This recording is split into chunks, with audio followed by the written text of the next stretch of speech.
What's up, everyone? Welcome back to episode 51 of our podcast, Sippin' Sports. Again, I'm Dave. This is Chris. This has to be the best time of the year. It has to be. Is March your favorite month of the year? Like sports-wise or just in general? In general. What's your top month of the year overall? All things considered. Wow. I would probably still say December. December? Yeah, I think Christmas is a good time, and New Year's. You get a lot of time off of work. Well, you get New Year's Eve, but you don't get New Year's Day. Well, depends where you work, Chris. Depends where you work. Some of us get a whole week. Yeah, but it's not December anymore. Wait, what you mean? No, we get the week in between Christmas and New Year's. Oh, so you're talking no work that week. Yeah. And I think it's fun. I think New Year's is fun. But I think just in general, yeah, I would probably say December is mine. But I don't know. That's a tough question. That was on the spot, too, because I really actually freaking hate the snow. So I don't know. That's why it's crazy. Yeah, that's interesting, though. I think I'll still stick with December. March has an argument. Yeah, March has an argument. Basketball, literally all day, every day, for a lot of it. Mm-hmm. It's the beginning of spring, so you start to get the warmer weather. Yeah. You have daylight savings time, so the clock springs forward, so there's more daylight during the day. Is that good or bad? It's more daylight, so you get more sun. So you want it to spring forward? I kind of like when it springs back. I kind of like the extra hour of sleep. Well, yeah, but once you get past that day... Yeah, that's true. It really doesn't matter. You get more sun. 100%. Right? Yeah. And so, you got school-age kids, spring break. That's a plus. I think March has a pretty good... But March definitely has an argument. Pretty good March argument. is top two. I would say June is probably my second. June? Summer, nice weather. Usually the first month of summer vacation back when I was in school. So you relating all these things back to when we were like in school? No, I think it's that was a long time ago. I think overall argument. Yeah. Yeah, but what about nowadays? I would say March. Without school having anything. Is June still your second? I feel like it has to be different now without school. We don't have a summer break, Chris. No, we don't. We don't have a summer break. It's not a thing. Right. That's why I think March might take the cake. Okay. March is definitely, I mean, here's the thing. When you think about sports, like literally March is key. Dude, March is literally every single year. It's like, dude, these conference tournaments, you have basketball all day, every day. Not only do you have basketball all day, every day, you have NBA's heating up. NCAA tournament. March Madness is probably the best week/weekend of sports in everything. If you're looking at total, the argument would be, if you go November or like January, you get football and basketball. That would be the only argument against for like best time. But I still think March Madness, the time, like I get college football and I like college football, but there's something about March Madness. Exactly. I agree. Alrighty, well, after that long-winded intro, let's get into top moment of the week. Yeah, I think people probably saw this. This really has nothing to do more. Well, it's a sports person, but KJ Osborne saved a man's life out of a burning car in Texas. Who's KJ Osborne, David? Minnesota Vikings wide receiver / number 2 wide receiver / clutch wide receiver / number 2. We're already bumping him up, huh? I think he was number 2 before. You think? Over Thielen? 100%. Bro, Thielen. Like Thielen, great guy, Minnesota kid. I would take KJ Osborne over Adam Thielen. I don't know if the depth chart reflects that, but that's okay. I don't think it does either. But the last few games, I know for a fact you probably heard KJ Osborne's name a little bit more. Well, he had a couple very good games. Yeah. I'm just saying, if you had to look at depth charts, say number 2 wide receiver. Yeah. 9 out of 10 times. I would say maybe 10 out of 10 times. I mean, Thielen in his prime was, don't get me wrong, Thielen was very good. Yeah. He was good. He was a solid 2. Now he's a solid 2.5, 3. Right. So, but yeah, it's crazy. I mean, he saved a man's life. Just an overall good guy. And then you got great guy Kirk Cousins tweeting, that's just normal for KJ Osborne. He's one of the best guys in the team. So there you go. Building up that chemistry for the number 1 rated... offense? No, number 1 rated team. What? Wait, what? Treatment of players. Oh, yeah. That statistic from the that survey. Came out. Yeah. I was just building the chemistry. Building the chemistry. What are we talking about? So, yeah, facts. What about you? My moment is, well, it's a comeback story because the NFL Combine was last week, and so you get all these guys doing the different different drills or whatnot. And so you got everybody doing the 40-yard dash, and there was a lineman from USC tore his ACL on the 40-yard dash. Crazy. Super unfortunate.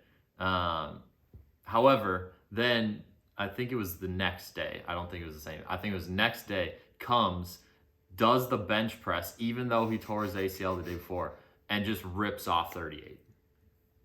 I think at 225. Yeah. Well, I think what's crazy too, I think it is crazy, but like when you think about it, like, and we talked about this before the show, but like linemen don't necessarily need to run the 40. Probably not necessary. Not really necessary, and I think I don't know if anybody's ever like thought about and like voiced it as obviously as it has been this year. Because someone got hurt. Because of this, yeah. Right, and I 100%, but I think the craziest thing about it is like when you think about like a lineman, it's like, okay, I would rather have him rep off. I mean, 30 is, don't get me wrong, 30 is a lot. 38 is a lot. But it's also like, dude, like as a lineman, like that's where you make your money. Yeah. I mean, it's like that is what you need. That strength is insane. Yeah. How many do you think? It's 225, 2 plates on each side of the bar. And how many do you think you could do if you had 1 plate on the side of the bar? Max in a row. Like are we talking like right now or back in the prime? We're talking right now. Right now. Bro, we ain't talking college. What is this? Back in the prime stuff. If I had to do it right now, 1 plate on each side. Yep, so 45s on each side. So 135 total. I'd probably do 15. 15. That's fair. Yeah. I think I would get 25. 25? Truthfully. I think I would get 25. I don't 45s. I don't bench with the bar too often. Yeah, 100%. But I'm saying, like, this is the thing, too. Like, if you had that atmosphere and you had that and you were just like, I'm just going to rep it out. You go 25? Come on. Yes. Dude, it's 135 pounds. I know. I'm just saying, 25 reps is a lot of reps. 1,000%, Chris. I could probably do 25. I think I could. Look, if we have a bench, you know what? One of these shows, what we're gonna do is we're gonna grab a bench. We're gonna drive our butts to the YMCA and we're gonna do this. Do you have a gas pass? Yes, 100%. All right. And if you think you can do more or less, let's do it. I think. So you're challenging somebody? No. What I'm saying is like, I think first of all, I'm not 36 or whatever he had. 38. 38, especially being 2 plates on each side is stupid. Yeah, it's ridiculous. Like that is, I think the hardest part about that was the highest, I believe, this year. Really? Yeah. I think the thing is that what catches up to people is like, it's not the weight. I don't think the weight's that heavy, but it's just you get so fatigued. Well, the thing that obviously helps the linemen is they're a little bigger, right? So they have to lower the bar not as far as like speed guys. They have to lower the bar all the way down, right? And there's less. Their chest isn't puffed up as much. Yeah, and I would say 2 speed guys too usually have like when they have longer arms. So like receivers do. Yeah, receivers definitely do. So I mean, but still, I mean, dude, 38 is 38. Yeah, stupid. 25, that's a lot. Oh yeah, bang. Well, with that's gonna be our next challenge, like the Reese's Pieces one. Now we're gonna do we're gonna do bench press. Yeah, that should be fun. I don't know. I will say this. I don't know. I've never tried it. I guess. I don't know if you can record in the YMCA. We will. Yeah, we could just subtly have our phone out. I mean, I guess you could. We don't need to make it subtle. Yeah, just fucking bright lights. We'll bring this ring light. We probably won't get the ring light in there. Sure, it's off. That's okay. No, hectic week in Minnesota sports last week. Yeah, so hectic sports. So Timberwolves lost to the 76ers on Tuesday. They play the Brooklyn Nets coming up. Minnesota Gopher basketball lost the last one, to Wisconsin. They're actually playing tonight against Nebraska.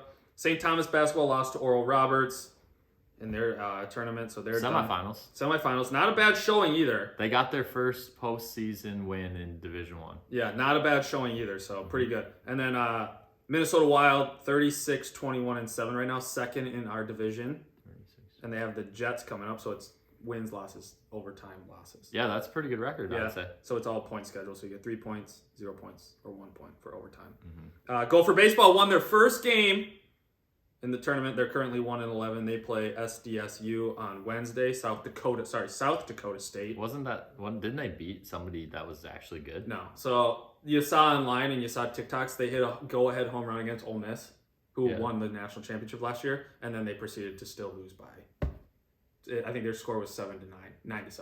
So they lost to Ole Miss. They lost to Vanderbilt. They beat I think it's Northern Illinois or something. They beat a not as good team. Gotcha. St. Thomas. So they were leading. They took the lead 4-3 because Okay. somebody got hit a go-ahead home run. I gotcha. Yes. Okay.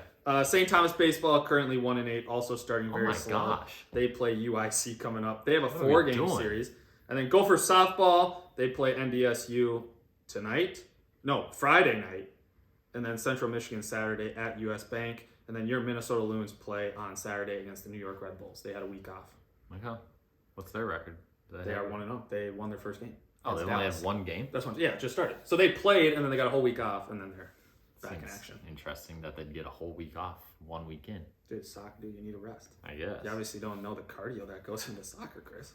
It's 90 minutes of exercise. That's not a little bit more. There's extra time. It's 2 hours of exercise in one day. Yeah. Well, You've done spoken that, from haven't you? back in my prime. There we go. All right, let's go betting recap here. Ugh, So, gross. not Dave's best week. Nope. Um, Some would say. Overall, 68 and 83. Yeah, I got it out. Getting out before the tournament. Before the tournament. Before really we the actually conference put money on. Most of the conference Yeah, tournaments. that too. So big time. It's a new week. Yeah, this week so far, obviously it's a couple days in. Been a little better. Much better. Much better. Been a little much. And don't. I know people have commented our friend group comments who we're friends with on Action App that tells us they want some love for their Action App. Andrew Paul, you had a great week. I don't know if you figured it out, buddy. I told him, I said, you got to do it 2 days in a row to get some love. Yeah, and you also, and no offense, I gave you love. I liked the thing. I thought you did great. You also can't reach out to the group to give you love. Somebody's got to just do it for you.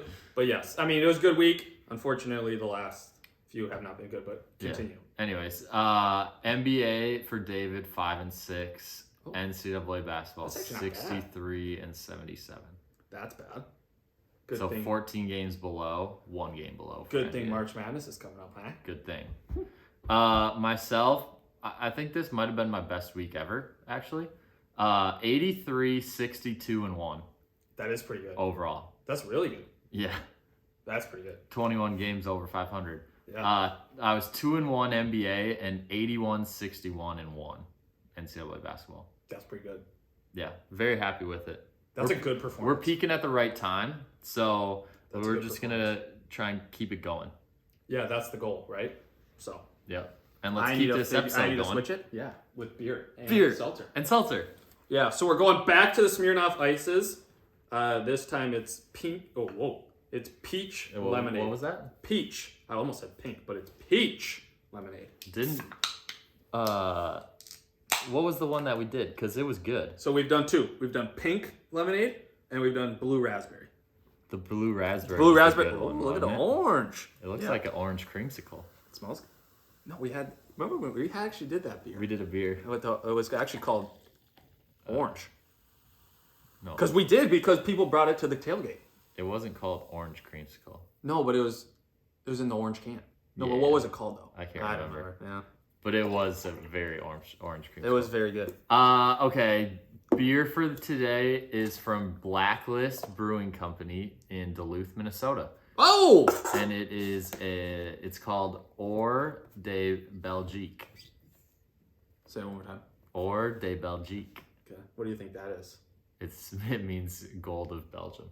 Okay. It says it on the can, so I can't take credit for that. So what? It's a golden ale. What language is that?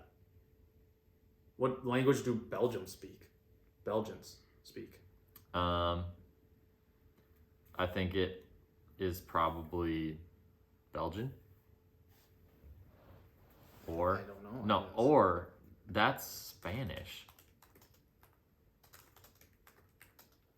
OR is Dutch, German, French. So definitely not Spanish. Oh, it's probably French. Okay. François. Or François. Belgique. François. All right. France. I'm glad that we're doing kind of a tropical seltzer. Yeah. Because I'll read this once we get to the... We've actually had the last... Whoa, same color, kind of. Well, it's a golden lager, so... Oh, bang. Or golden ale. We've actually had very good success, I would say. I got high hopes on this one. Wow. We've actually had very high success rate the last few, I would say, for seltzers. I think we've done very well. So it's been good because we've gotten away from we were both in the sixes Smirnoff, last time. so we've gotten away from Truly's. The last 2 have been good. 3 ago was bad. 3 ago? Yeah. What was 3 ago? Probably one of the Central Waters crap. They're still sitting in my fridge. Yeah, I think that was it. Yeah. All right, let's do this. Oh, look at that! What the hell is that? I'll take this one. You can fucking drink that pesticide thing. What is that? Is that? Are you good? Yeah, but like. No, like I'm serious. What? You gonna drink that? Yeah. Looks like a lava lamp. Doesn't it look like a lava lamp? It's gotten better now, but when it first came out, it looked like a lava lamp. Yeah, we're good. All right. Okay. Peach. Lemonade. 5%. No, 4.5%. I will say it's cool can. It smells like Truly. Cool can. It smells like Truly? Yeah. I think it smells a little fruitier.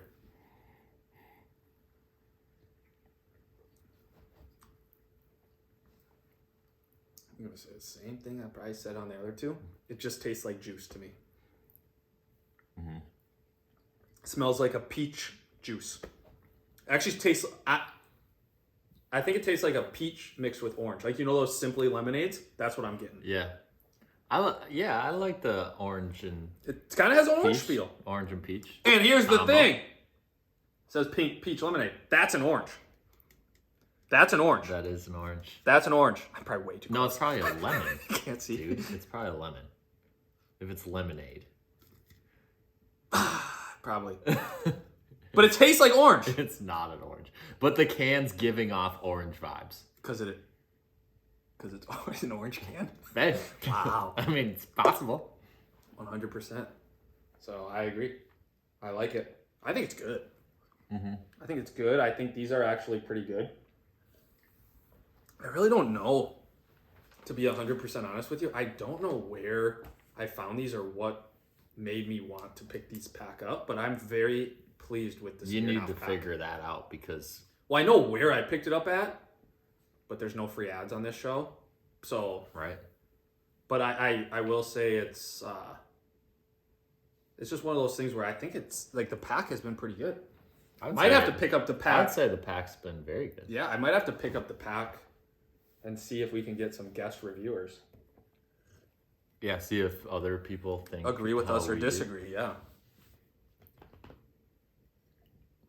Do you have yours? Oh. Don't worry about a thing, 'cause every little thing is gonna be alright. Okay. I'm gonna go 6.9. Okay. I think they're pretty solid. I think it's kind of like the same pack, like I just said. I think, truthfully, this whole pack has really been pretty good. Like, all in all. Oh, that's a travel. It's the same now. Oh, there we go. Lava lamp. Mm-hmm. It's pretty good, though. I think it is pretty good. I really do. I think you can definitely taste that it's probably got some sugars and stuff in it. Mm-hmm. Because it probably would be hard to drink like 3 or 4 of these. You'd probably get a headache. Yeah. But if we're talking one and done, I would probably have 2 or 3 of these. So it's not a one and done for me. Right. I like them. I think they're good. Yeah, I'm giving it a 7.5. I felt myself wanting to go higher with it, but then kind of like you mentioned, it does have a sweetness aspect to it. Yeah. Where it's like, it might be a little too sweet as I drank more than just one. Right. So that kind of bumped it down to a 7.5. Right. Which is still a solid score. I mean, very solid. Well, I think that's what I think. I think that's kind of what Smirnoff gets their names is like they kind of have they have that like sugary sweetness like you can't drink. And this definitely does. 1,000%. Follow suit. I don't think when you said it smelled like Truly, I don't think it smelled like Truly. I think it has more flavor. I thought it smelled a little. I think the difference is like these ones, it seems like they have like a juice aspect to them. It truly tastes like juice. Yeah. So, which that makes a big difference. Oh, 100%. There's no carbonation or anything. There's a little bit. But not like a true, yeah.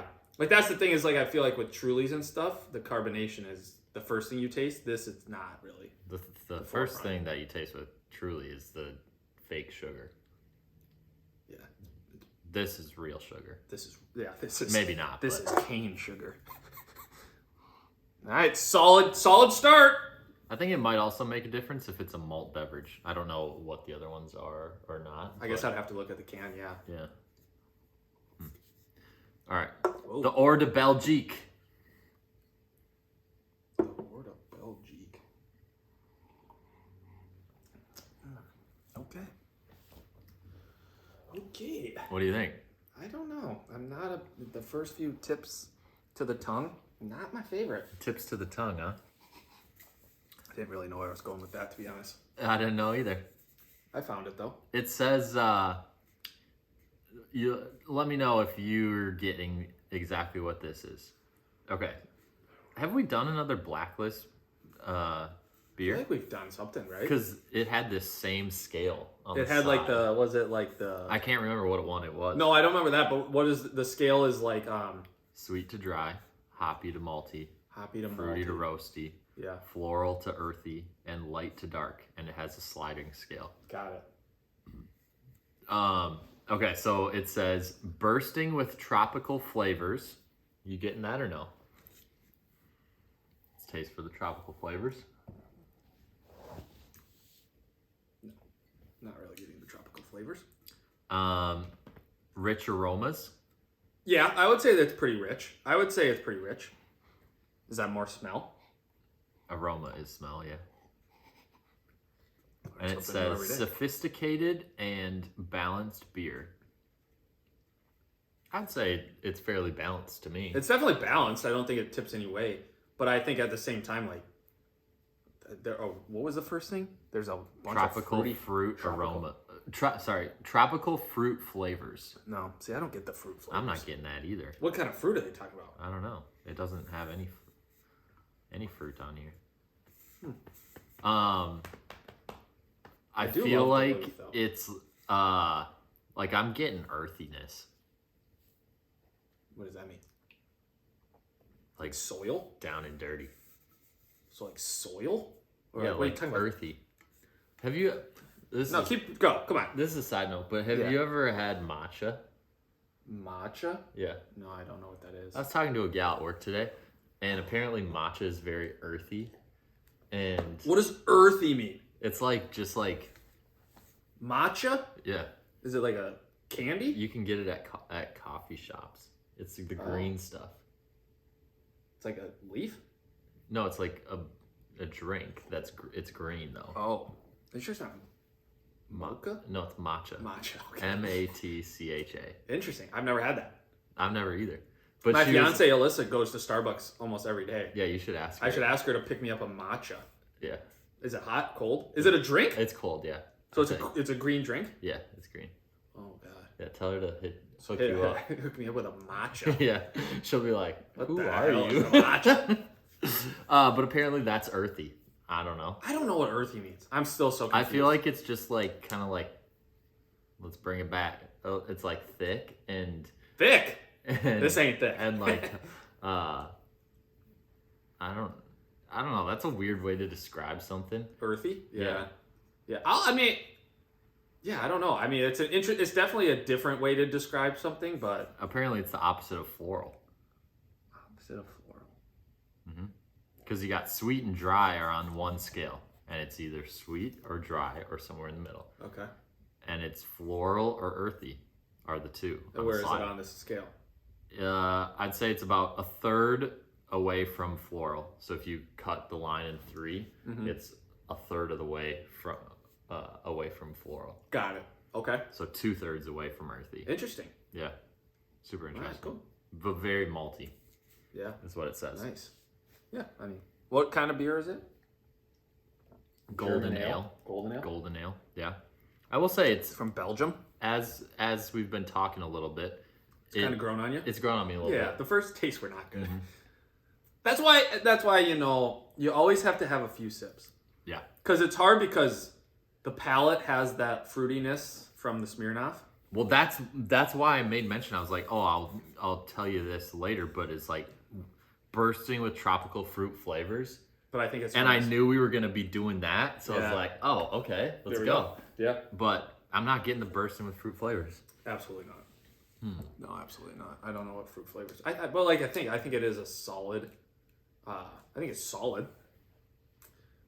But what are you giving it? I think in my sense, I'm only gonna have one of them, so I think it's like a 5.4. Okay. I think it's very average / below average / one and done for me. So. Okay. I'm giving it a 5.1. 5.1, so around the same. Yep. Just kind of average. I would say that it grows on you a little bit the more you drink it. Yeah. So you kind of got to warm up to it a little bit, but it's kind of just your run-of-the-mill golden beer that is you don't need to write home about. Yeah, I think it's just average. It's probably just like a staple at like I'm just envisioning. Oh, Blacklist Brewery up in Duluth. You go in, it's a staple that's always there. It doesn't really like blow you out of the water, but you're not like completely disappointed if you get it. Yeah, it's just a solid, like, hey, this is what I want. It's going to be here every time. Yeah, you know what you're going to get right down the middle. Straight shooter. Yeah, that's a good way to put it, actually. So what was that, 5? So, peach lemonade, Smirnoff Ice, 6.9 Seltzer, 6.9 for Dave, 7.5 for me. And then for the Hors de Belgique from Blacklist Brewing Company in Duluth, Minnesota, we got 5.4 for Dave, 5.1 for me. There it is. I have a question for you. Lay it on me. This is a random question, too. I was just thinking about this. Okay. Because I was actually talking to somebody at work who brought this up. Mm-hmm. What do you think is the hardest sporting thing to do in all of sports? We were watching golf. And this kid came up to me and he was like, dude, I think... Well, can we finish this beer and seltzer first? Oh, yeah. What was it? What do we have to finish? And that's what they call it. Oh, and that's what they call a review. I thought you already did that. No. Oh, okay. All right. Anyways, continue. What do you think is the hardest... Oh, my God. What do you think is the hardest thing to do in sports? And the only reason I asked this is because some kid, we were watching golf. Obviously, sling and freight, watching golf. And we were like... He asked and he was like, oh, do you golf? And I was like, oh, I golf a little bit, whatever. And he was like, dude, it's got to be one of the hardest things to do what they do. It's got to be up there with hitting a baseball. And I looked at the bro and I was like, bro, hitting a baseball, a Major League Baseball, is the hardest thing to do in sports that will ever happen. I'll stand by that forever. And it's not because I'm biased because I play baseball. Hitting a Major League Baseball is literally the hardest thing to do. So I wanted to get your opinion. Well, it kind of depends on what you're talking about. Like, this is an example. Like, yeah. Okay, you get, what is it? A nine dart round. Oh, like round, yeah. So anything. You can name anything. That's pretty tough. Pretty tough. So my question was like, yeah, so like, I guess now if you talk like, about the big one sports. Single thing? Like the biggest sports. So we're talking NBA, we're talking MLB, NFL, soccer, whatever you want to say. Like, what do you think you could do if you were put up to a task? Do you think you could hit off an MLB pitcher? Do you think you could score a basket on a defender in the NBA? Like, what do you think you could do / what do you think would be the hardest thing? Do you think you could do what the pros do in golf? For the major sports? Yeah, you could also say, if you want to say darts, that's fine. I didn't even think about darts. But I think what they do is incredible. I think it's just... But I think here's the thing is, with darts, I think truthfully, if you trained long enough and you spent a lot of time on it, you could become very good at darts. You really could, though. I feel like... I don't think you could... No. I don't think you could... I don't think you could teach the average Joe to, like, do the big sports. Oh, are we doing average Joe? Or are we doing... Yourself. I feel like I could hit a baseball. Off a Major League pitcher, Chris. You're kidding, right? I mean, depends on how long you got to. If I give you a month to prepare to throw darts, you got the month off of your work, you got everything paid for, wined and dined, whatever training you needed, you did that. And then I gave you a month to try to hit an MLB pitcher. You think you could hit an MLB pitcher? Christopher Nair. What is it? Just like one at bat? Get a hit. Get a hit off an MLB pitcher. Like 4 at bats? You could take 10. Chris, you're going over 10. You're going over 10. I'm telling you right now, you're going over 10. Do I get a metal bat? No, this is the pros. They use wood. I've never been a wood bat fan. I'm telling you, you could even get a metal. Dude, I'm telling you right now, Chris. I think you're a fantastic athlete. I think I could get one hit out of 10. God, that is insane. You don't think you could get one hit? I don't even think I could. I think if you give me 50 at-bats, I might touch the ball maybe 15, 20%. Dog. 90-some miles an hour with movement, and that's only one pitch. Chris. I think one hit. All right, we'll see. We'll see what the people think. I think it's easier to throw a triple 20 and win darts than it is. I'm talking like the minimum amount of throws to complete a round. I think if you train hard, if you train for a month, you could do that. And also, here's the thing that with that though is like that's peak performance. That though to me is like saying like the comparison would be like hitting a home run against an MLB pitcher. I mean it doesn't happen every time. It's impossible. Right. Just hitting a home run in general for most of us is impossible. I hit one.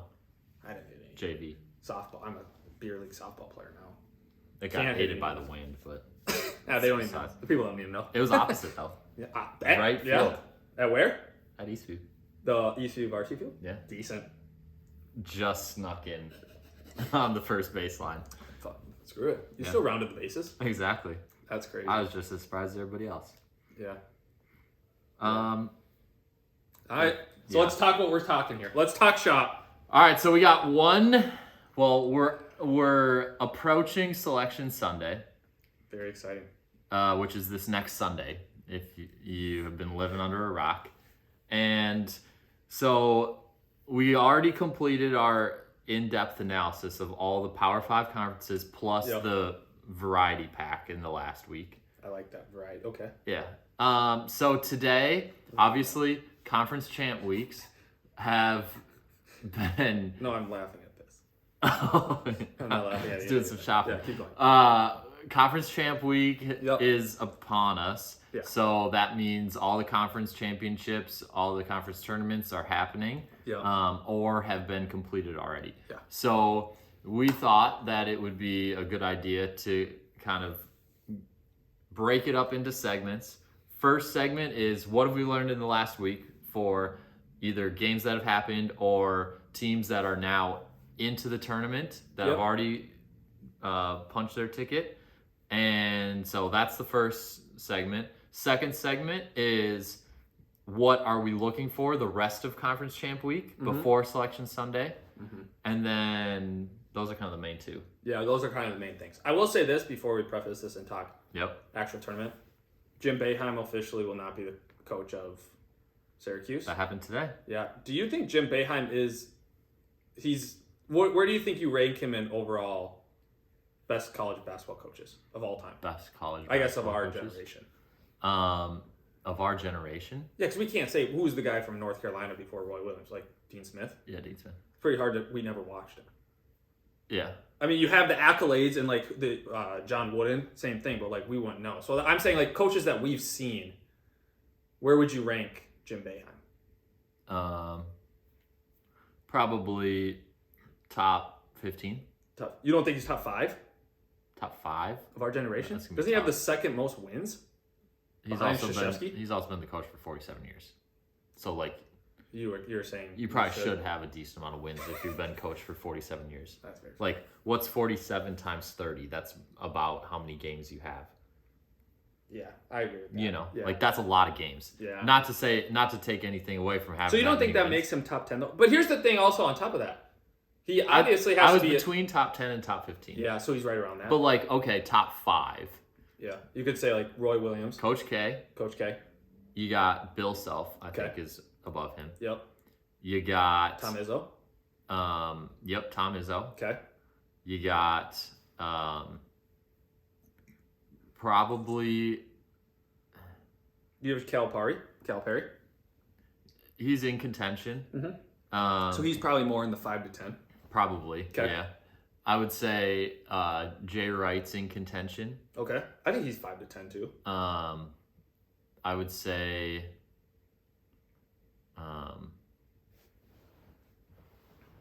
I'd probably say Roy Williams has got to be up there.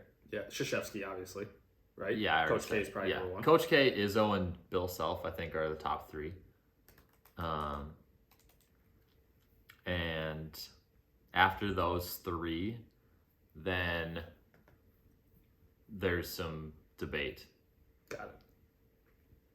I mean, I think it is crazy though too. Also, like I know there will be a lot of coaches that are probably very similar, but like I do think it is crazy to spend that much time at one school. That's so many years. Like he started coaching there in 1979. That's almost double our lifetimes, David. Yeah, I mean he has. Yeah, I mean, it's kind of crazy. He has 1,116 wins. That's fucking big. Yeah, that was huge, actually. And then 440 losses. So he has a 700%, 70%, 71% win rate. That's pretty good. That's very good, actually. Yeah. I mean, yeah, it's crazy. I just was thinking because I saw it today and I was like, damn, where does he rank compared to the Krzyzewskis, Izzos? I mean, I would consider Coach K. Overall, I would say Coach K, John Wooden have to be the top two. Yeah, Dean Smith's up there. Yeah. John Wooden for sure. I mean, John Wooden, yeah, 100%. But like I said, we didn't watch. I mean, right. Makes it hard. All right, so now let's talk what I just saw that. So okay, so past week, there have been a couple teams that have already clinched their ticket. Mm-hmm. What things maybe have you seen in the last week that stand out and you're like, ooh, that's interesting? I think it is always interesting watching these conference tournaments. Mm-hmm. I think they're very fun to watch. I think sometimes you can kind of see, like who on the team. Obviously, not distracted enough. You can kind of see who on like in the conference is kind of like, okay, well, our season's on the line, which all of them are most of the time for these small schools, but for the mid-majors, definitely. So for some of these teams, it's kind of crazy because it's like, you look at it, it's like no matter what seed they are, they're just hot at the right time or they're playing well and they're just kind of vibing. Does anybody come to mind? One team comes to mind for me specifically. One team comes to mind for you? Yeah. Which conference? What are you talking about? Small conference. I can't even remember what the name of the conference is. Oh, no, I have no idea. South Alabama. 8 seed. Upset the number 1 seed in the first round. I think that was Morehead State. Morehead State. And then they upset the 4 seed in the second round in the semifinals, and they brought it down to the end against Louisiana, the Raging Cajuns. Lafayette. Yeah. Yeah, they beat Southern Miss by 17 points. Yeah, they beat Southern Miss. So first they beat them by 17. Then they beat them by 9. And then they lost only by 5, which is probably closer to like 2 or 3, and then they fouled. Right. Exactly. Yeah, 100%. I think that matters. But I think the crazy thing is like when you look at these small conferences, and the record was not very good. No, they're 7th in the Sun Belt. Exactly. So I think you look at that's not the Sun Belt, but so they were 9-9, 19-6, 19-16 overall. So they were right in the middle of their conference. But truthfully, Southern Miss should have dominated. And exactly. Lafayette, who did win. That's what I'm saying. But I do think when you look at these smaller conferences, I think it's very interesting because it's like a team. Obviously, we've talked about this team a lot, but like a team like Oral Roberts, who people are already saying like, oh, they're gonna upset whoever they play, like whatever. They're probably gonna be they're obviously not favorites, but like a lot of people will be taking them as a 12 seed. I think when you watch them play, they just have everything you look for in a team that could upset whoever they're playing. Mm-hmm. Like they're the one team, truthfully, that is like a team like that won their conference, smaller conference, that I would be like, I do not want to play this team. They have a big guy who's 7'5". They can shoot the ball. They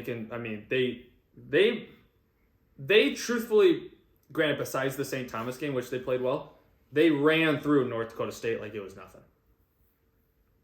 Yeah. They dominated them. What? 56. Hell yeah. Wow. What a pass. That's good. Yeah, so that's what I kind of think. I think it's always interesting to look at those schools and just kind of see, because it's like crazy. It's like there are these small schools who, when they play these conference championships and stuff and these conference games, like they just kind of run through their teams. But I think it is fun watching this week because some of these smaller schools are kind of getting the prime time they should. And you start to realize these players and you're like, dang, that kid is solid. I do enjoy that ESPN puts the championship games of the mid-major conferences on like ESPN2 for everybody to watch. Yeah. Well, I think they deserve it. They probably haven't gotten recognized at all the whole year. Definitely. So it's like, hey, it gives the diehards a chance to do some scouting before the March Madness tournament. I can tell you, I've been grinding out on CBS Sports Network, watching all the games of the mid-majors. So we're ready come Sunday. That's why we're here, people. We're doing we'll do the work. We're doing the dirty work for you. Yeah, but I do think it is crazy. I think it's one of those things where it's like, especially too from a school that's a little smaller, they obviously have to go play the powerhouse or whoever it is, and it's like they're still riding this momentum though from winning the tournament. And I think some teams take it where they say, hey, we want the target on our back, and we're going to go out and perform. So it's exciting. I mean, coming at you live, Colgate just won their conference. They're not a team to mess with either. Triple-double. Yeah, I mean, they also score 90 points. They do score. Okay, so I think there's a couple... one, I tweeted about it the other day.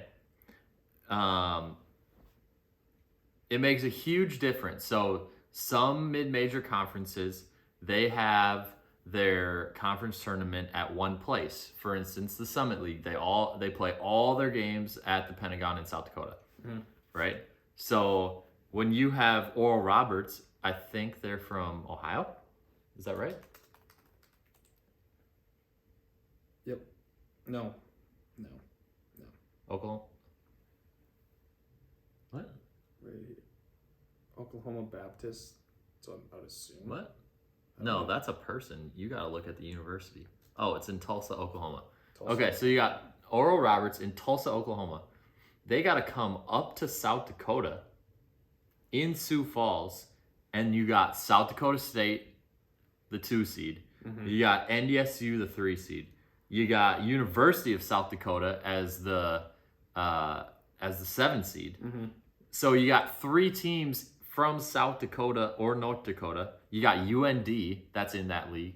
Yeah. And so you got Oral Roberts coming in as the number 1 seed, didn't lose a conference game all year, but yet they're coming from Oklahoma up to South Dakota in the wintertime to play in the conference tournament that they have to win to get to the NCAA March Madness tournament. So you think that gives Oral Roberts an advantage or not? No, not at all. So you think them doing I'm that... saying it gives all the other teams. Oral Roberts was significantly the number 1 team in that conference. Oh, yeah. But they have to travel from Oklahoma up to South Dakota for this conference tournament. Whereas South Dakota State, they're basically at home. University of South Dakota, basically at home. Yeah. NDSU, right there. North Dakota, not that far. You got Nebraska, Omaha. That's also not that far from Sioux Falls. Right. So you got 5 teams out of the 10 that are in the conference that are playing in Sioux Falls that are close by. They get more fans. They're more acclimated to the temperatures, right? And so I think it's just an interesting thing to note as some mid-majors, they play all their games in one spot. Everybody plays the games there. Yeah. And some places, they do the highest seed hosts, such as the, what's the league with Vermont in it? The MVC, isn't it? No. Mountain Valley? No. Vermont. They're in the, no, that's Missouri Valley. That's where Drake's in.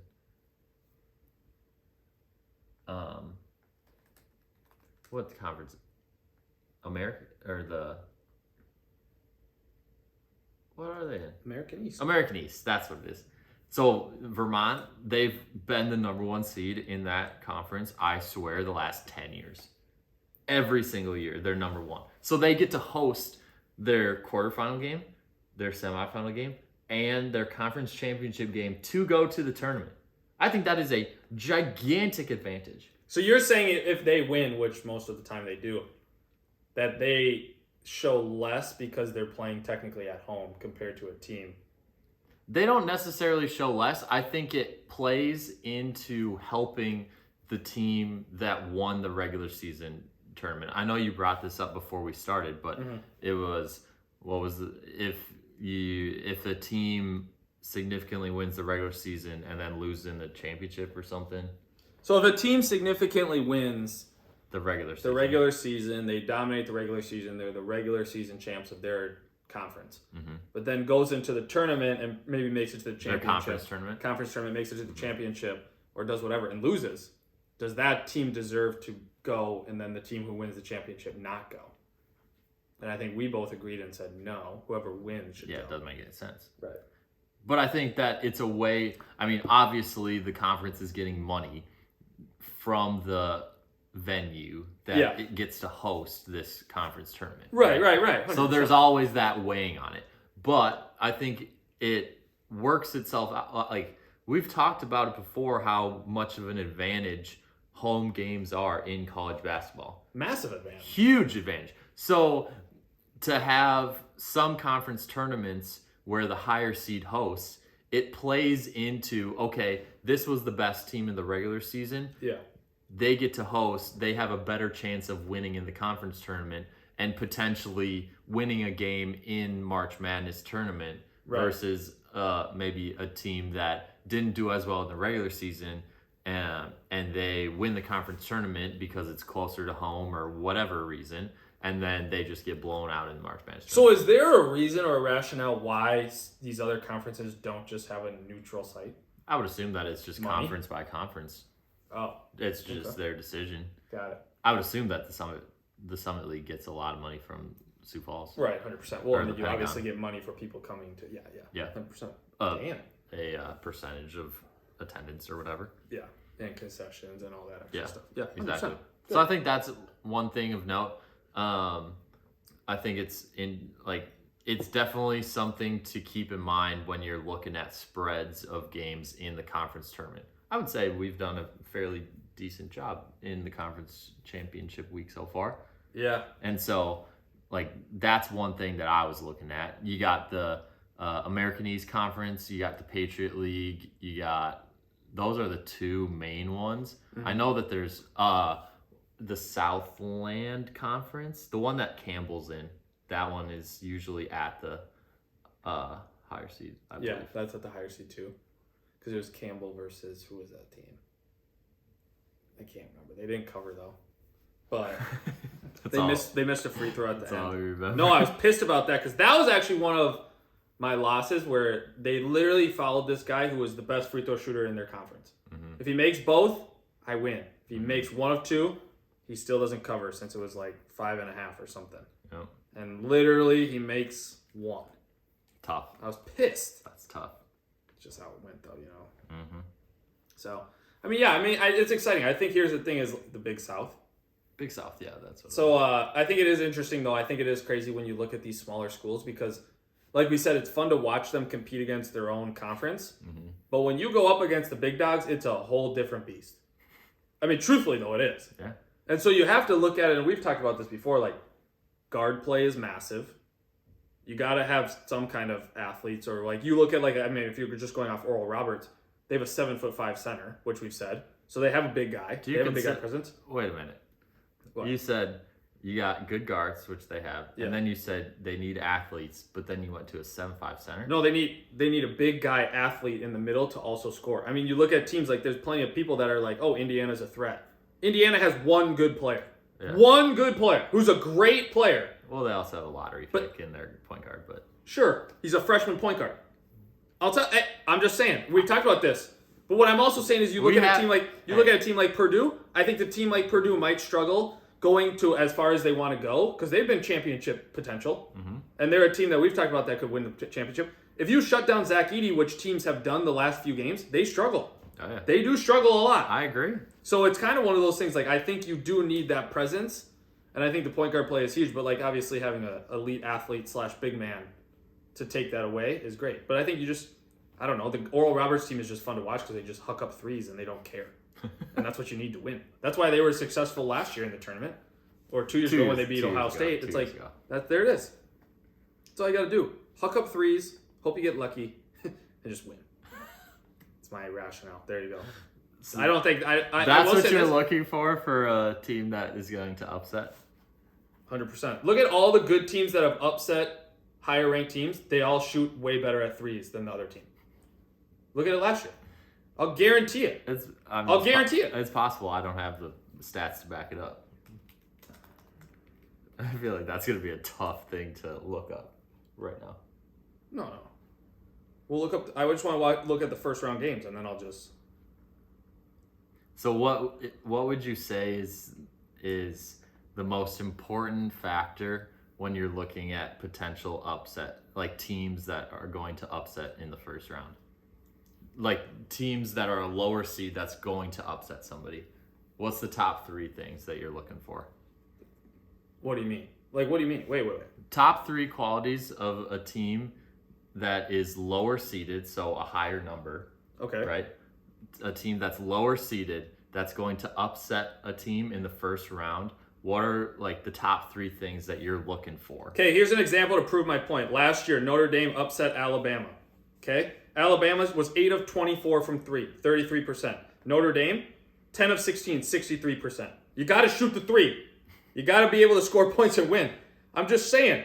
It's like, for my thing is, the biggest difference, we've talked about this, you have to have a solid play out of the guard, but I think the difference is when you watch these other teams that come from these smaller conferences or like for an upset, you gotta, I don't know, it's hard to put it in words because it sounds so obvious, but like you need to literally show them something. Like you look at like a team like Colgate can just score. So all you have to do is you're just gonna outscore the other team. Okay. So that's my one thing. You just have to have scorers that can score the ball. Is there a number that you're looking for? Like, oh, they average this many points per game? I wouldn't say there's necessarily an average, but I mean, obviously the more you score is fine. I mean, they average 85 points a game? They probably average quite a bit. Yeah, so I would say they're probably up there for contention. Oral Roberts probably averages 80-some points a game. They also, I mean, their over-unders are always around 160. Right. So I think that's the thing, and I think here's the thing. Okay, so that was one. Scoring ability. Well, yeah. You need to, like, on a consistent basis, score a lot of points, is what you're saying, for a lower-seeded team to...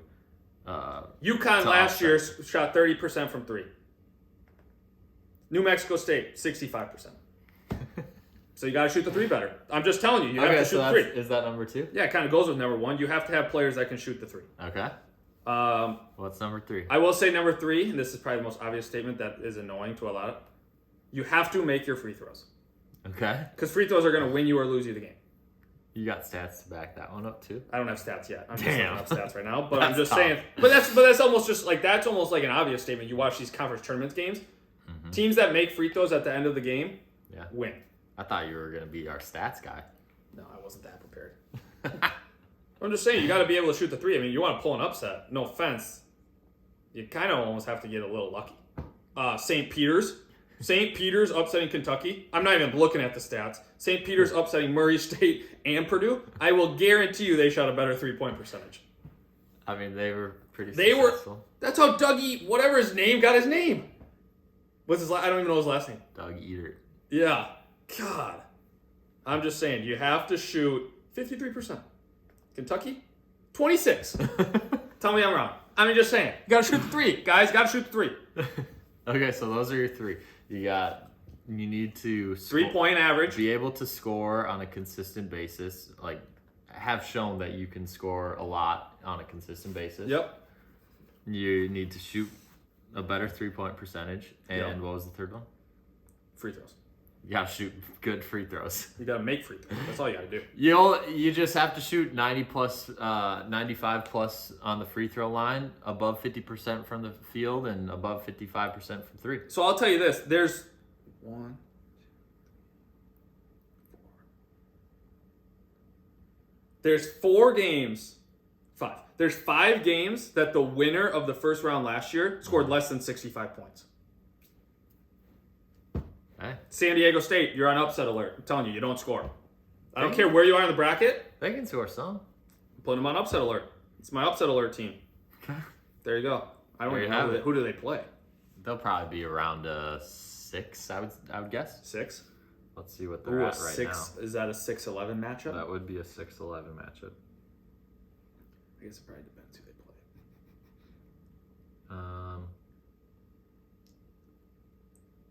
Where are they? I mean, Pittsburgh?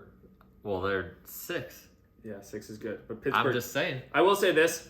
I think Pittsburgh shoots the ball well enough. I think they do. Today, I watched... In this game, they played against whoever... what was Georgia it? Tech. Georgia Tech. Oh, my God. They looked awful. Did they? Yes. Because they have this guy, and I don't like him. I know he's probably one of their best players. Probably get reamed for this. His name's like Hinson. This bro just pulls up from anywhere. Turnarounds, whatever. 2-on-1. I'm going to take a jelly fam layup from half court. That's what you want. That's what you're looking for. God. My top 3 qualities for a team that's lower seeded that could potentially pull the upset is veteran guards. I've said that from day one. Veteran guards that can control the game.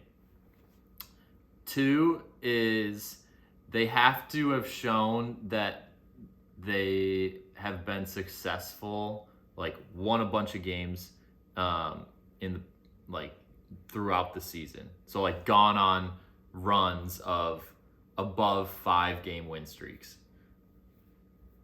Right now, off the top of my head, the top 3 teams that I'm looking at for upset alert: Charleston could pull the upset, Oral Roberts, and Colgate. Who are they projected Those to play? 3. Who are they projected to play? I don't know. They're going to be in the 12 to 13 to Colgate might be a 14. Yeah, I'll say this. If that bracket right there is right and Oral Roberts play Iowa State, I definitely think Oral Roberts has a good chance to win. Charleston plays Kentucky. Don't like that. Yeah, I don't know about that. I don't know about that take, But I would say those 3 teams, yeah. They can play, they can score, they defend, and... So you're saying teams that win on streaks veteran, that also won their conference? Just streaks? I think winning the conference helps, yeah. But they have to go on streaks of winning consecutive games above 5.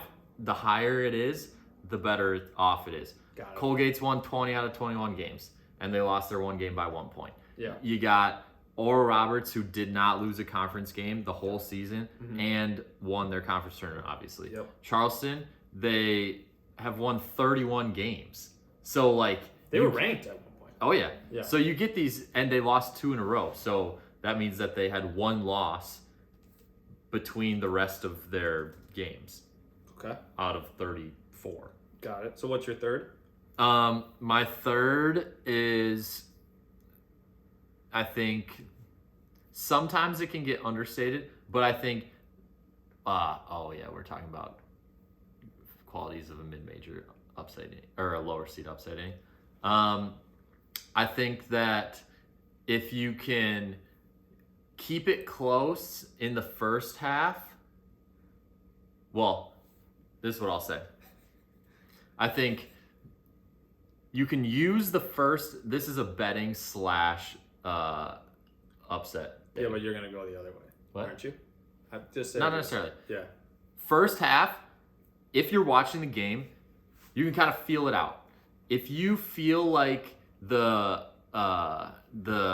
better seeded team is kind of like they start off and they just look off, you know, like I feel like the first 10 minutes of the game, you can get a pretty good feel of, okay, they're just struggling, they're getting good shots and they're just missing them. That will likely turn around for the good teams, you know? But if they're struggling and they're turning it over a lot, they're taking bad shots, then that's where even if they're winning by a couple points, it could flip and the lower seeded team, depending on who they are, could like pull ahead and kind of continue through the middle 20 minutes, the second half of the first half and the first half of the second half. So you're saying basically that they have to have a good first half. You have to be like, even if you're losing, but you're getting good shots, I think that is a huge difference between like, even if you're winning, but taking bad shots and like essentially so the flow of the game, getting lucky in making them. Got it. Like if you're taking good shots and missing them and you're losing, then that is a prime example of a team that you could live bet and get in on a team that was maybe favorites going into the game and they can push ahead because they're getting good shots. and they're just missing them at the beginning, that will likely turn around. But if it's a lower seeded team and if they're playing a lower seeded team and they're taking bad shots, they're turning it over a lot, and it's leading to a lot of fast break points. Well, now, even if they're winning, right, even if they luck into some makes and they're winning by a couple points, that could flip. And if they're taking the bad shots, chances are that's going to end. The mid-major or the lower-seeded team, if they have shown that they can score, then they'll go ahead. Got it. That was a long-ass answer for, I don't know about any of that. Well, what I'm saying is, so then this was my question on follow-up then. Yeah. So what puts the better seed on upset alert? Taking bad shots, just not playing your game. I think here's the thing is when you watch some of these first-round games, and what's crazy is, obviously there's some nerves. Mm-hmm. I think the biggest thing is, like, if you're going to try to upset a team, now thinking about it off of what you said and kind of piggybacking off of it, when you think about it, the lower team, like, they obviously have to come out and they have to shoot the ball well. They have to be hot. Like, let's be honest with each other. You have to be in contention / winning. They got to show something. They got to show something, because if you're down 10 points, I no offense, it really doesn't matter. If you're down 10 points at halftime, you're probably going to lose by 20. Those first 2 minutes, big time. You better come out. Right. And so that's why I think the biggest thing is, like, when you think about it, like, for upset alert, is these teams that have the upper seeds, and I don't think it's usually ever 1 seeds. I think it's usually in towards the 5, 6, 7s. I would say even like 4. Sometimes, yeah, it's danger territory. 4 is like, okay, 4 to 6, that's like money territory. Yeah, because I think here's the thing, and like we just said, it's like, obviously, and just the most obvious statement of the year, they have to shoot the ball well to win. They have to put up a lot of points. The lower seed, or the higher seed, I mean. But then the lower seed, the problem is you see sometimes these teams come out flat, and they're just like, they take a few bad shots, and they might go down 8-2. The better team. And so then you're kind of like, if you're in contention at halftime and you can come out at halftime that first few minutes and kind of show some grit, you'll be probably pretty close at the end of the game. It's just that first few minutes, I think the biggest thing is, and that's the difference with the 1s and 2s, is they don't care what seed you are. They want to beat you by 40 points. Because it's a statement game. 40 to 50. At least. I mean, I've said this before, and I'm not getting burned on it again. Whoever plays the 1 seeds, I know the spreads will probably be around 26, 27, 30 points. They're going to hit. I'm telling you. The number 1 seeds will cover. Baylor will cover whatever their spread is. Baylor's not going to be a 1 seed. 2 seed then. I'll take Baylor. They'll be a 2 seed. I'll take whatever. They're playing Montana State. Good. Screw them. Montana State has touched me. How are they playing Montana? They haven't won their conference yet. Montana State. No, they played tonight. They haven't even won their conference. They're assuming. They play Northern Arizona. Northern Arizona is hot right now. They're ass. They're ass, but they're 5-13. They made it to the championship. Hey, it's like the same thing. It's like if you can get it to Game 7, which is the championship, anything can happen. Oh my gosh. Okay. This kind of spiraled a little bit. What things are you looking for the rest of Chant Week to prime for Selection Sunday? Well, I'm very excited. I think here's the thing is I'm very excited for the Big 12 tournament. And from what we've talked about and what I've said, I think I think the Big 12 in the Elite 8 of the bracket, and I don't know how it's going to shape out, I think the Big 12 could have 4 of the 8 teams. I think Big 12 will have 50% of those teams. Which 4 do you think those will be? I think it'll be Kansas. I think it'll be Baylor. Okay. Oof. I want to say Texas, but I don't want to say Texas. That would be the most logical. I think Texas is very 0 or 100. They'll either lose the first round or they'll go to the Final Four. Yeah, Kansas, Texas. Maybe frick. I don't want to retract my statement. You said it. I think the other team that possibly could be, and I'll say this and go out on a limb, I think TCU could make a little push. I think Mike Miles is a good player. Just a little push to the Elite 8. I'll say that. I think the Elite 8. I think the winner will come out of the Big 12 conference. Like the overall. The overall winner. Okay. Unless it's Houston. That's my one caveat. Houston will win, or it'll be out of the Big 12. You don't think Alabama? I don't think Alabama. No. They're either hot or cold. I mean, we just said Texas was 0 or 100. No, you said Texas. I truthfully think Texas is a good team, but I think Alabama is the most hot, cold team in the nation. Probably. Yeah. So that's how they've always been. I mean, they what was the saying last year, or what was the saying 2 years ago, or whatever? It was like they don't even practice 2-point shots. They want 3-point shots. Exactly. So it's like that's threes and layups. Who do you think wins the Big 12 tournament? That is tough. I think I want to say I'm going to go with Kansas. Really? It's probably a pretty obvious pick. A lot of teams probably would pick that. I did want to say Kansas is the number one seed. I did want to say Baylor. They play West Virginia. Solid squad. Yeah, it's a solid squad. I think Baylor. No, I think Kansas. I mean, not Baylor. I think Baylor will make it in there with them because I think Baylor's a solid team. But I think the hard part is, I don't know. I think Texas could win it. Texas could. They just got to get hot. Because they're the 2 seed, so they're on the bottom half of the bracket, right? They got Kansas State and TCU. They only have to play one of them. Mm-hmm. And then you win that game, and then it's a toss-up. Yeah, I think, like I said, I think it'll be the most interesting conference tournament because they have such solid, like the drop off from 1, 2, 3, 4 is not a big drop off. Right. Like you look at during the year, Kansas State upset Kansas. Mm-hmm. Like there's not a huge drop off where it's like, okay, you take the number 5 team of the Big Ten. Who's that? Michigan? Number 5 of the Big Ten. Michigan State, something like that. I believe Michigan State was 4. So Michigan. No, these don't have the numbers. Maybe Illinois or Maryland. It might be Illinois. So I don't know. I just think there's a bigger drop off compared to. Actually, I think it's probably Northwestern, right? Is that 4? No, that's 4. Northwestern is 2. Or 2. So then it's one of those things. Maybe Illinois or Maryland.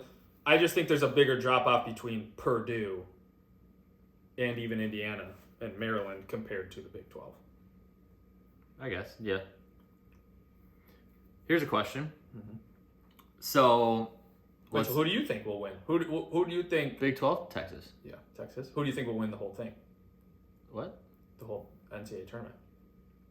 Who's your team to watch? Who's your team that's not like noticeable that I shouldn't say win the big? Not noticeable. No, I'm saying like who's the team that you think could make a run to potentially make a run at the title? But I'm not saying okay, so like that's not one of that's the not like main Houston teams. Or not a number 1 or 2. No, who's a team that's like a 3 or below? No, I think it's Texas. Still Texas. I don't know if they're 2. I don't know if they're 3 below. No, they might be 2. They'll have to be 3 or below. I think. I think that is my team. Texas. That's like the dark horse. Yeah, I just hate Texas. I don't know why. I hope they don't do it, but I think that's my dark horse. Yeah. Who's yours? I don't know. I'd have to think about that. I would probably say. What's the bracket look? Can you pull that up? Go to the. Like, go back to that bracket. Oh, I don't even care about the odds. I want to see that other. Because this won't have their seed next to them. No. But, I mean... I think Gonzaga. You can essentially say 1, 2, 3. Oh, so Gonzaga will be a 2? Oh, so it's only between... They're close. I would say Gonzaga. There we go. I think Miami. I think Miami. Really? Miami could make a run, I think. I think they can get hot. They score a lot of points. I like watching them. I think they could. Yeah. So I think Miami's a fun team. Okay. Veteran guards. They do have veteran guards. Say it ain't so. Mm-hmm. Who would have thought? Okay, the question I was going to ask you is, okay, so you look at the 8 teams that are either the last 4 buys or the last 4 in. Okay. So those 8 teams currently, obviously it's going to change a lot, but those 8 teams currently are Boise State, NC State, Pittsburgh, Penn State, Mississippi State, Utah State, Rutgers, and Nevada. Okay.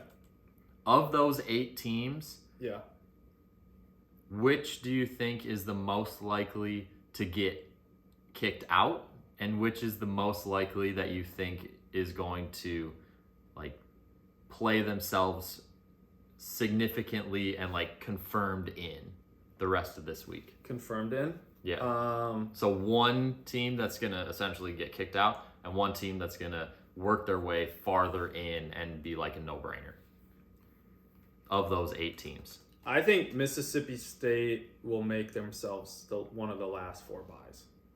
Is that what you're asking? Which team from that will be part of the last 4 buys? Which team of these 8 will be significantly in here? Oh, I think NC State.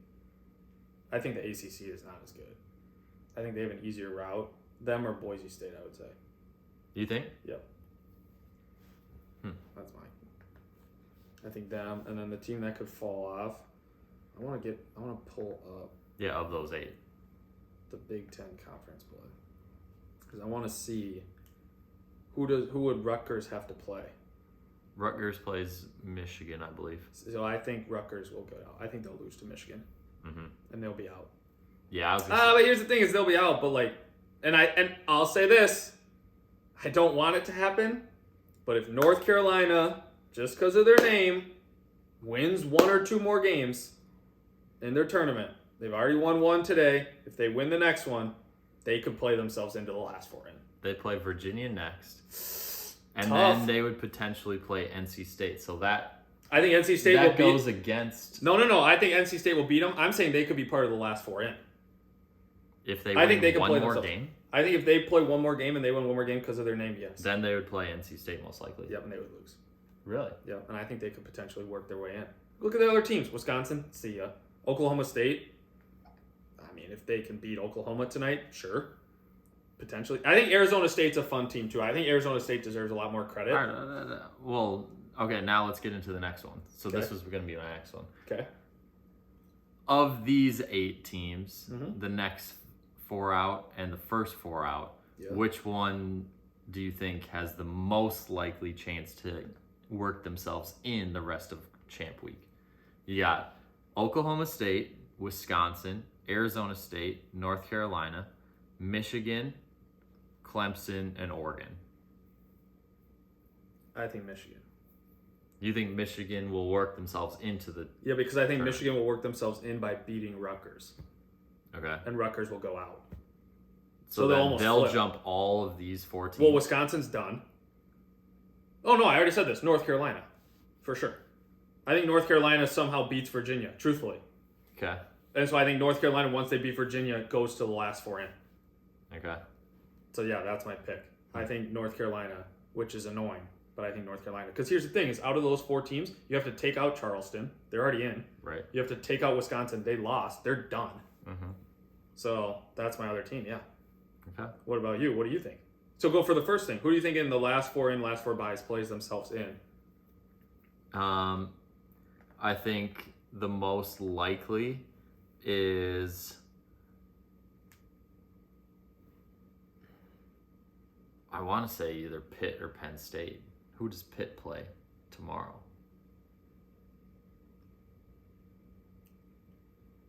Duke. They'd play Duke. I mean, that would essentially be me saying that I think Pitt's going to beat Duke. Or Penn State beats Illinois. Yeah. I think Penn State beating Illinois is probably more likely. I think Penn State. Pitt beating Duke. Yeah, I think Penn State. So the last 4 in. So now who do you think out of the last 4 out or next 4 out make a move? Wait, so then the team that I think is going to be kicked out, I think, is Rutgers. So still Rutgers. So you think Rutgers in the same will lose to Michigan? I agree. Yeah. Okay. That's fair. And then team that plays themselves in, I think, who does Arizona State play? That's a good question. Have they not played yet? No. They might play the next day.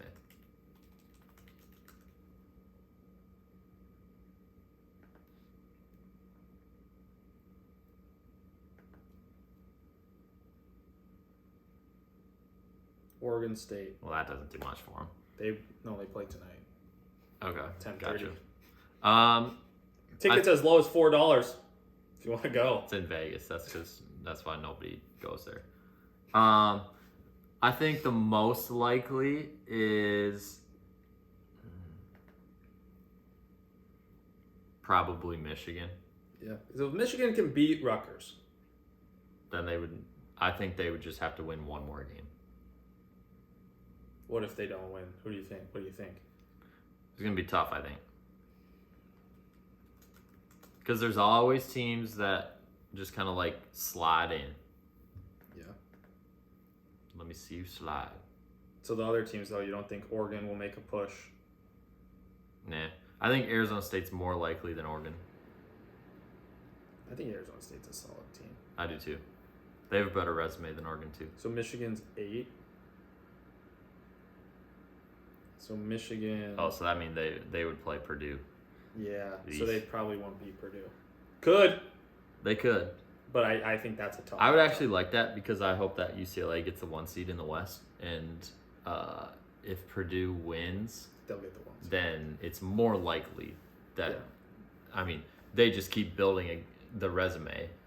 Whereas if UCLA loses before winning the Pac-12 tournament, and Purdue keeps winning, then chances are Purdue will get the 1 seed, even though I think UCLA deserves the 1 seed over Purdue. So if Purdue's the most likely that if they doesn't both get win a their 1 seed. conference championships, who do you think deserves it more? Well, I think it should be UCLA.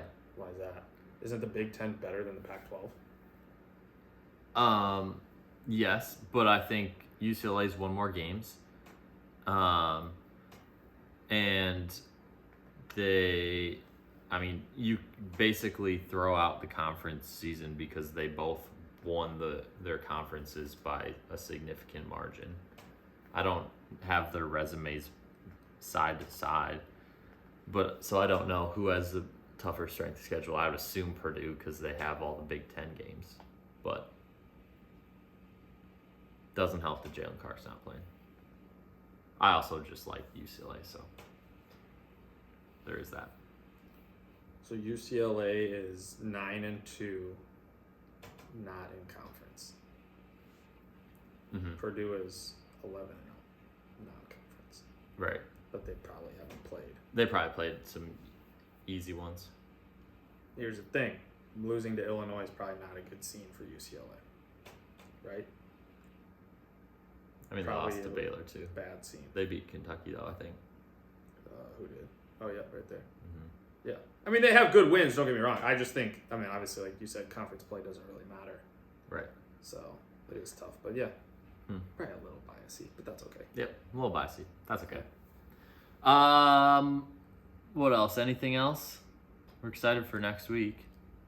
Damn, I forgot. Purdue beat Gonzaga, Duke, West Virginia. Bro, that's a lot better strength of schedule than UCLA's. Wow. I know you're playing biasy now because I know you're sticking with your guns. This is a better non-conference. Probably a little better. A little? What you mean, Duke? You got anything else you want to share with the people? Yeah, go Houston. Cut them down, finally. Just as another reminder, it's not too late yet.